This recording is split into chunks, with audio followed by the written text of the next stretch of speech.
Hi friends, welcome to Garuda Telugu stories.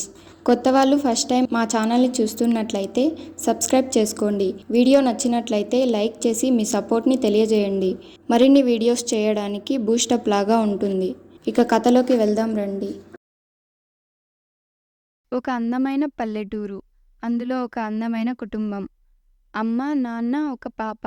ఆయన పేరు వెంకట్రావు, ఆమె పేరు అంజలి. వాళ్ళ పాప శిరీష. ఆయన ఒక స్కూల్లో టీచర్, ఫిజిక్స్ టీచర్. శిరీష అంటే ఆయనకు ఎంతో ప్రేమ. లేకలేక పుట్టిన పాప కాబట్టి ఇప్పటిదాకా శిరీష ఏమడిగినా ఆయన కాదు అనలేదు. అంతిష్టం తనంటే.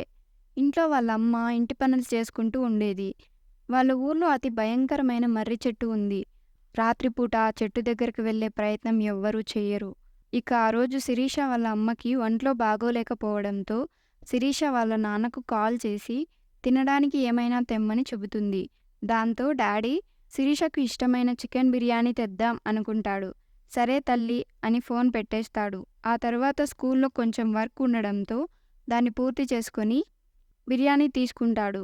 ఆయన ఇంటికి రావాలంటే ఆ చెట్టు దాటి రావాలి. ఇక వస్తూ ఉండగా అతన్ని ఏదో ఒక పెద్ద ఆకారం బండ్లోంచి కింద పడేసింది. ఇక బండ్లో ఉన్న చికెన్ బిర్యానీని ఎత్తుకుపోయింది. తర్వాత ఆయనకు చాలా దెబ్బలు తగిలాయి. అది తెలిసిన శిరీష, అంజలి అక్కడికి వెళ్లారు.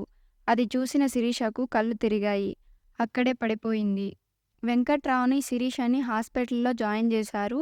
ఇక వాళ్ళు కోలుకొని ఇంటికి వచ్చారు. వచ్చాక వెంకట్రావు ఏదో వింత వింతగా ప్రవర్తించడం మొదలుపెట్టాడు. ఇక దాన్ని చూసి శిరీష, అంజలి వాళ్ళకు తెలిసిన స్వామీజీని కలిసి ఆయన చెప్పినట్లుగా 3 రకాల అన్నాన్ని, ఒక కోడిని తీసుకెళ్లి అక్కడ పూజ చేసి ఆ కోడిని ఆ చెట్టు దగ్గర పడేసి వెనక్కి చూడకుండా వచ్చేశారు. తర్వాత వాళ్ళ ముగ్గురు చాలా హ్యాపీగా ఉన్నారు. ఇంకెప్పుడు చికెన్ బిర్యానీ రాత్రిలో తేకండి అంటూ అంజలి చెప్పింది.